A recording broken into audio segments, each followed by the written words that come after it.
பூஜ்யாய ராகவேந்திராய சத்ய தர்மரதாய ச பஜதாம் கல்பவ்ருக்ஷாய நமதாம் காமதேனுவே கிருஷ்ணாய வாசுதேவாய தேவகி நந்தனாய ச நந்த கோபகுமாராய கோவிந்தாய நமோ நமஹ. ஐந்தாவது வேதம் என்று போற்றப்படும் மகாபாரதம் பார்த்து வருகிறோம். இப்போ வனவாசம் மற்றும் அக்ஞானவாசம் இரண்டும் முடிந்த நிலையில் அவர்களுக்கு தர்மத்தின்படி சேர வேண்டிய அந்த ராஜ்யத்திற்காக தூதுவர்கள் வந்து போய்கொண்டு இருக்கின்றனர். இப்போ அஸ்தினாபுரம் சார்பாக சஞ்சயன் வந்து யுத்தம் என்பது அதர்மம் அப்படின்னு சொல்லிட்டு நிறைய உபதேசம் செய்ய, பகவான் கிருஷ்ணன் தர்மம் அதர்மம் பற்றி பேசுகிறீர்களே, சபையில் அப்பேற்பட்ட அவமானம் நடந்த போது எங்கே போயிற்று உங்களுடைய தர்மம் என்று தர்மத்தை பற்றி பேசுகிற அந்த யோக்கியத்தை உனக்கு இருக்கா அப்படின்னு சொல்லிட்டு கேட்டார். வேறு வழியே இல்லை, அந்த கேள்விக்கு பதிலும் இல்லை. கடைசியில் அனைவரையும் வணங்கி சென்றான். நேரா திருதராஷ்டிரிடம் வந்து அங்கு என்ன நடந்ததோ, அவர்கள் யுத்தத்திற்கு தயாராக இருக்கிறார்கள், நீ நினைப்பது போல் இல்லை. உடனே திருதராஷ்டிரன் சபையில் கேட்கிறான், யுத்தத்திற்கு தயார் செய்து இருக்கிறார்கள் அப்படின்னா இந்த பலம் அவர்களுக்கு எப்படி வந்தது அப்படின்னு சொல்லிட்டு ஒரு கேள்வியை கேட்கிறான். ஏதோ தெரியாததை போல. பார்த்த மன்னா பாண்டவர்களுக்கு இருக்கின்ற பலம் என்பது அவர்களுடைய சுயபலம். கொஞ்சம் நினைச்சு பாருங்க, பாண்டவர்களுக்கெல்லாம் சாரதியாக, பக்தர்களுக்கெல்லாம் இறைவனாக பகவான் கிருஷ்ணன் அவரிடம் இருக்கிறார். இதைவிட வேறு பலம் என்ன வேணும்? பீமசேனுடைய பராக்கிரமம், சிறுவயது முதலே எத்தனை தீய எண்ணங்களால் அவர்களை அனைவரையும் அழிக்க துணிந்தீர்கள், ஆனால் உங்களால் அழிக்க முடிந்ததா? அந்த மெழுகுவனுடைய வீட்டினை செய்து அதில் அனைவரையும் அழித்து விட வேண்டும் என்று திட்டமிட்டீர்கள். ஒருவனாக இருந்து பாண்டவர்களை காப்பாற்றியவன் தன்னுடைய தோள் பலத்தினால் பீமசேனன். அது மட்டுமல்ல, அர்ஜுனன் என்ன சாமானியவனா? அப்பேற்பட்ட காண்டவ வனத்திற்காக இந்திரனையே எதிர்த்து யுத்தம் செய்தவன் அர்ஜுனன். சிவனை குறித்து தபம் செய்து பாசுபதாஸ்திரத்தை பெற்றவன் அர்ஜுனன். அஸ்திர சஸ்திர வித்தைகளை 5 வருட காலம் இந்திரனுடைய லோகத்திலேயே தங்கி பயிற்சி பெற்று வந்தவன் அர்ஜுனன். அர்ஜுனன் ஒருவன் போரும் அனைவரையும் என்ன சொல்றது முடிக்க அப்படின்னு சொல்லிட்டு உடனே சபை முடிந்தது. எவ்வளவோ தூரம் பீஷ்மரும் சரி துரோணரும் சரி, இது அதர்மம், அவர்களுக்கு சேர வேண்டிய அந்த பங்கினை கொடுப்பதுதான் உச்சிதம், இதனால் இருவரும் நன்றாக இருப்பார்கள், இல்லையெனில் நிச்சயமாக குலநாசம் ஏற்படும் என்று எவ்வளவோ தூரம் சொல்லியும் அந்த பீஷ்மர் சொல்கின்ற வார்த்தைக்கு துரோணாச்சாரியார் பீஷ்மர் சொல்வதுதான் சரி என்று சொன்ன போதும் செவி மடிக்கவில்லை திருதராஷ்டிரன். இப்ப என்ன ஆச்சு அப்படின்னா, படுத்தால் திருதராஷ்டிரனுக்கு தூக்கம் வரவில்லை. ஏன்னா வேறு யாரை பற்றியும் அவனுக்கு கவலை இல்லை. பீமசேனன் அப்படிங்கிற ஒருவனை நினைத்து அவனுடைய பயம் மிக அதிகமானது திருதராஷ்டிரனுக்கு.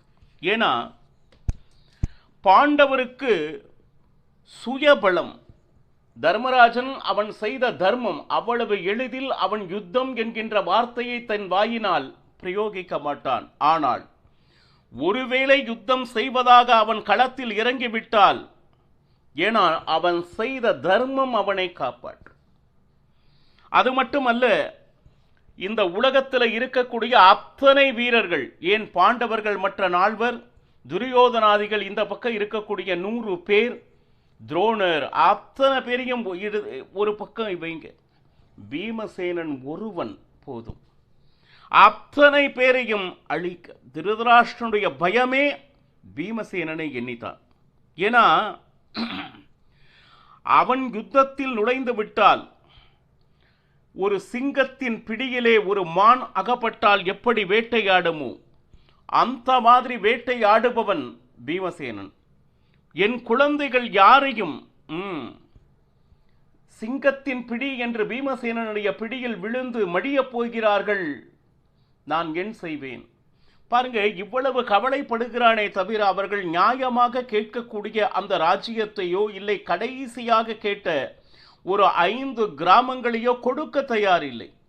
என் குழந்தை சாகப் போகிறார்கள் பீமசேனன் என்கின்ற ஒரு பராக்கிரமசாலியால் என்று நினைத்து நினைத்து தன் தூக்கத்தை தொலைக்கிறானே தவிர அவர்களுக்காக அவர்களுக்கு நியாயமாக சேர வேண்டிய எந்த ஒரு சிறு இடத்தையும் கொடுக்க தயார் இல்லை திருதராஷ்டிரனும். என் பிள்ளைகள் சாகத்தான் போகிறார்கள், பீமனை எதிர்க்கும் தைரியம் யாருக்கும் இல்லை. அது மட்டுமல்ல, பீமனை யாராலும் பலாத்காரம் செய்ய முடியாது. நீ யுத்தம் செய்யாதே அப்படின்னோ யுத்தம் செய் என்றோ அவனை அறிவுறுத்தியெல்லாம் நாம் கட்டுப்படுத்த முடியாது.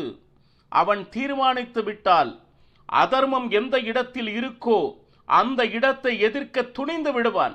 அவனை கட்டுப்படுத்த யாராலும் முடியாது. ஏன்னா அவன் மகா கோபிஷ்டன். ஏன்னா பீமசேனுடைய மற்றொரு பக்கத்தை திருதராஷ்டிரன் பார்த்ததில்லை. அவன் மிகச்சிறந்த விஷ்ணு பக்தன். விஷ்ணுவனுடைய பக்தனானால் நிச்சயமாக அவர்களுக்கு அடிபணிபவன் பீமசேனன். அந்த மாதிரி ஒரு சூழ்நிலையை இவன் கண்டதே இல்லை. காரணம் என்ன? அதர்மிகளுடைய என்ன சொல்லுது, அந்த சூழ்ச்சியினால் மதிமயங்கி கிடைக்கிறான் திருதராஷ்டிரன்.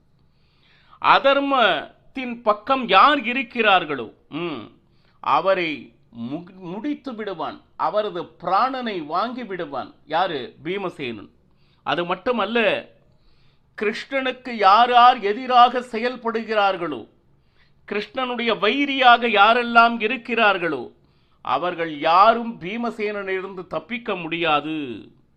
அது மட்டுமல்ல, என்னுடைய குழந்தைகள் சாகப் போகிறார்களே, இந்த கவலை திருதராஷ்டிரனை மனதில் குடிகொண்டது. சரி, ஏன்னா அவன் ஒரு இடத்தில் ஒரு பேச்சை கொடுத்து விட்டால் அது எந்த காரணத்தை கொண்டும் அதை நடத்தி முடிக்காமல் விடமாட்டான். ஏன்னா இது என்னமோ சிரிப்புக்காக சொல்கிறேன் அப்படின்னு சொல்ல வேண்டாம். சபையில் அவன் ஒரு பிரதிஜை செய்ய போதும் என் மனது பட்ட பாடு என்ன. ஏன்னா பாண்டவர் வாயிலிருந்து அவ்வளவு எளிதில் வார்த்தைகள் வராது. அந்த மாதிரி பிரதிஜை வந்தால் துரியோதனுடைய தொடையை பிளந்து அவனை சாகடிப்பேன், துச்சாதனன் ரத்தத்தை கொடுப்பேன். இப்படி எவ்வளவோ பிரதிஜைகள் சபையில் நடந்தது. சுத்த சத்திரிய தர்மத்தை பரிபாலிப்பவன் பீமசேனன். அவனிடம் கருணை என்பதே இல்லை. ஏன்னா முள் செடி பாருங்க, பார்த்தால் பயம் வரும், ஆனா அது நம்மை அறியாமல் நம்மளுடைய மேனியை கிழிக்க தொடங்கிவிடும். கண்ணற்கு எவ்வளவு வேகமாக வளர்கிறதோ அதே அளவுக்கு அவ்வளவு ஆபத்தும் அதில் இருக்கிறது. பீமசேனுடைய வேகம் மகா வேகம். அவனை முடிப்பதற்கு, அதாவது அவனை எதிர்ப்பவர்களை பீமசேனன் முடிப்பதற்கு ரொம்ப நேரம்லாம் தேவைப்படாது, ஒரு க்ஷணம் போதும் அவனுக்கு. அப்பேற்பட்ட பராக்கிரமசாலி. காலை முதல் மாலை வரை போர் புரிந்தாலும் சிறிது கூட அவனுக்கு சோம்பல் அப்படின்னு சொல்லிட்டு இதுவரை வந்ததே இல்லை. ஏன்னா காலையில் மிக மிக வேகமாக போர் வீரர்கள் வருவதையும் அவர்கள் ஆனந்தமாக போரிடுவதையும் பார்த்திருக்கிறோம். ஆனால் சில மணி நேரம் ஆன பின்னாடி அவர்களை அறியாமல் என்ன சொல்லுது, ஒரு சோர்வு வருவதை நாம் பார்த்திருக்கிறோம். ஆனால் மாலை கடைசி யுத்தம் முடியும் வரை காலையில் எந்த அளவுக்கு அந்த ஸ்டாமினோ இருந்ததோ அதே மாதிரி நின்று போர் புரியும் திறமை உள்ளவன் யார் அப்படின்னா அவனே பீமசேனன். அது மட்டுமல்ல, அவனுடைய பாகுபலம், தோல் பலம், 10,000 யானைகளை கொன்று முடிக்கக்கூடிய தோல் பலத்தை கொண்டவன் பீமசேனன். ஐயோ, என்னுடைய குழந்தைகள் சாகத்தான் போகிறார்கள். அழுதான் ஒரு ராஜன். பாருங்க, சஞ்சயன் முன்னாடி அழுகிறான். ஏன்னா இவ்வளவு அழுது மனது சங்கடப்பட்டு பேசினாலும், ஆனால் ராஜ்யத்தை தரமாட்டேன், என்னுடைய குழந்தையும் சாகக்கூடாது என்று நினைக்கிறானே தவிர அவன் பயப்படுவது முழுவதும் பீமசேனன் அப்படிங்கிற ஒரே ஒருவனால்.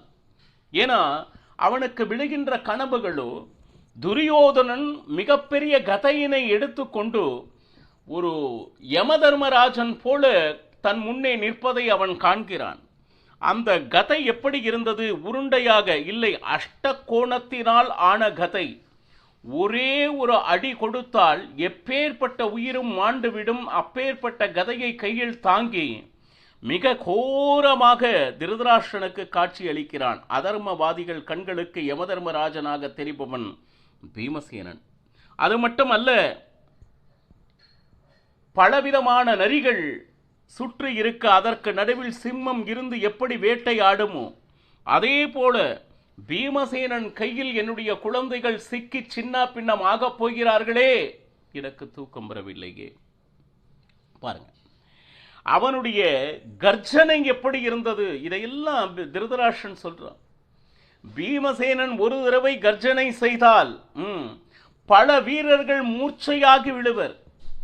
அங்கு நின்றிருக்க குதிரைகள் தன்னை மறந்து மூத்திரம் விடும். அந்த அளவுக்கு அந்த கர்ஜனையினுடைய ரீங்காரம் பயத்தை ஏற்படுத்தும் எதிரிகளுக்கு அப்படின்னு சொல்லிட்டு 105 மக்கள்ல, அதாவது பாண்டவனுடைய 5 புதல்வர்களும் என்னுடைய 100 புதல்வர்களிலும் பீமன் ஒருவனே மிகப்பெரிய பராக்கிரமசாலி. பாருங்க, வெளிப்படையாக ஒப்புக்கொண்டான். தன்னுடைய மகன் துரியோதனன் வீரம் அப்படின்னு சொல்லிட்டு என்றுமே திருதராஷ்டிரன் நினைத்து கூட பார்க்க இல்லை. இந்த பராக்கிரமம் இப்ப ஏதா பக்கமா வந்ததா பீமசேனனுக்கு? இல்லை, சிறுவயது முதலே. ஏன்னா துரியோதனாதிகள் ஒரு மாமரத்தின் மேலே போய் ஏறி அங்கு இருக்கக்கூடிய மாம்பழங்களை பறித்து கொண்டு இருப்பர். அங்கிருந்து நேரா பீமசேனன் வருவான். வந்து சும்மா ஒரே கையில் அந்த மரத்தை கடகடகடன்னு ஆட்டி கீழே விழச் செய்வான். அங்கு மாங்காய் மட்டுமல்ல, மேலே ஏறி சென்று அந்த மாங்காய் பறித்து கொண்டிருந்த துரியோதனாதிகளும் கீழே விழுவதை கண்டிருக்கிறேன். அப்பேற்பட்ட பராக்கிரமசாலி பீமசேனன் இப்பொழுது அல்ல, சிறுவயது முதலே சின்ன குழந்தைகளாக இருக்கும்போது துரியோதனாதிகளை தன்னுடைய தோளிலே ஏற்றிக்கொண்டு கங்கை நீரினிலே வாங்க விளையாடலாம் அப்படின்னு சொல்லிட்டு நேரா நீரினுடைய அந்த நடு பாகம் அப்படின்னு சொல்லுவாங்களே, அந்த இடத்துல போய் அத்தனை பேத்தையும் கீழே தள்ளி விட்டுருது. அவங்க ஐயோ அம்மான்னு சொல்லிட்டு நீச்சல் அடிச்சு திக்கி திணறி ஓடி வருவர். அத்தனை பேரையும் சுமந்து அவர்களோடு நின்று ஜெயிப்பவன் யாருன்னா பீமசேனன். அது மட்டுமல்ல, அவங்க அவனோடு விளையாண்டு வீட்டுக்கு வருபவர்கள் எப்படி இருப்பார்கள் அப்படின்னா, யானையிடம் அடி வாங்கி உடம்பு முழுக்க காயத்தோடு மிகச் சோர்வோடு யார் எப்படி வருவார்களோ அதே போலதான் என் குழந்தைகள் வருவதை நான் கேட்டிருக்கிறேன், கண்டிருக்கிறேன், இல்லை பார்க்க முடியவில்லை. ஆனால் பீமசேனனுடைய விளையாண்டால் துரியோதனாதிகளுடைய உடம்பு எப்படி ரணமாகும் என்பதை சிறுவயது முதலே அறிந்தவர். அது மட்டுமல்ல, இன்னும் சொல்ல போனால் துரியோதனாதிகளுக்கு பாண்டவர்கள் மேல துவேஷம் வர்றதுக்கு காரணமே பீமசேனன் தான். காரணம் என்ன? சிறுவயது முதலே இவர்களை அடிப்பது, தள்ளி விடுவது அப்படின்னு சொல்லிட்டு. அப்ப ஏற்கனவே துரியோதனன் கெட்டவன். அதுல அவனை இந்த மாதிரி சீண்டினால் அவனுடைய கோபம் அதிகமாகத்தானே செய்யும். பாருங்க, பாண்டவர்கள் அவர்களுக்கு மிகப்பெரிய தைரியமாக இருப்பவன் வேறு யாருமில்லை, பீமசேனன் ஒருவனே. இவன் ஒருவன் மட்டும் இருந்தால் யுத்தத்தில் நிச்சயமாக ஜெயித்து விடுவோம் அப்படின்னு சொல்லிட்டு பாண்டவர்களுக்கு அதீத நம்பிக்கை. யார் அப்படின்னா பீமசேனன். என்னுடைய குழந்தைகளுக்கு புத்தியே இல்லை. ஏன்னா யாருடன் மோத போகிறோம், அதனுடைய விபரீதம் என்ன ஆக போகிறது என்பது சிறிதும் சிந்திக்காது. மந்த புத்தியோடு கேட்கக்கூடாதது பேச்சையெல்லாம் கேட்டுக்கொண்டு அவர்களோடு யுத்தத்தை பற்றி சிந்தித்துக் கொண்டிருக்கிறார்கள். மிகப்பெரிய முட்டாள்கள் என்னுடைய குழந்தைகள். யாரு? திருதராஷ்டிரன் சொல்றது. ஏன்னா ஒரு துரோணாச்சாரியாரையும் அர்ஜுனனையும் சேர்ந்தால் எப்பேற்பட்ட வீரம் இருக்குமோ அப்படிப்பட்ட வீரன் பீமசேனன். ஏன்னா பல நிலையில் அர்ஜுனனை தயார் செய்தவன் பீமசேனன். துரோணாச்சாரியரிடம் பாடம் படிக்கும் போது, ஏன்னா பிறவியிலேயே அந்த தேக பலத்தை உடையவன் பீமசேனன். ஆனால் அர்ஜுனனை எப்படியாவது அஸ்திர சஸ்திரங்களில் நிபுணனாக்க வேண்டும் என்று தன்னை குறைத்து அர்ஜுனனை முன்னிறுத்தி அவனுக்கு எல்லா விதமான அஸ்திர சஸ்திரங்களையும் கற்று கொடுக்க வேண்டும் என்பதில் அவனை முன்னிறுத்தியவன் யார் அப்படின்னா அவன் பீமசேனன். ஏன்னா சகஜமாகவே இவன் பலிஷ்டன். யாரு? பீமசேனன். ஏன்னு கேட்டீங்கன்னா அவனுடைய வேகம் வாயு வேகம், சாமானியம் அல்ல. பிரளய காலத்தில் பரமசிவனுக்கு எவ்வளவு கோபம் இருந்ததோ அப்பேற்பட்ட கோபம் யுத்த சமயத்திலே பீமசேனனுக்கு வரும். ஏன்னா நான் செய்த மிகப்பெரிய லாபம் என்ன தெரியுமா சஞ்சயா? இதுவரை என்னுடைய குழந்தைகளை கொல்லாமல் அவன் விட்டு வைத்திருக்கிறான் பார்த்தையா? அதுவே நான் செய்த பெரிய அதிர்ஷ்டம். சபையில் அப்பேற்பட்ட அவமானம் நடந்த பொழுது அதை பார்த்து எப்படி சகித்து கொண்டு இருந்தானோ அப்படிங்கிற ஆச்சரியம் இன்னும் என் மனதில் எழுந்து கொண்டு இருக்கிறது.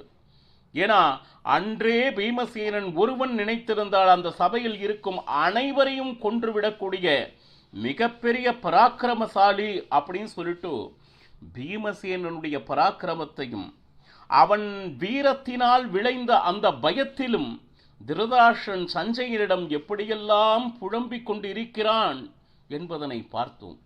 மேலும் என்ன நடக்க இருக்கிறது என்பதனை நாளையும் பருகலாம். சர்வம் ஸ்ரீ கிருஷ்ணார்ப்பணமஸ்து. ஹரே ஸ்ரீனிவாசா.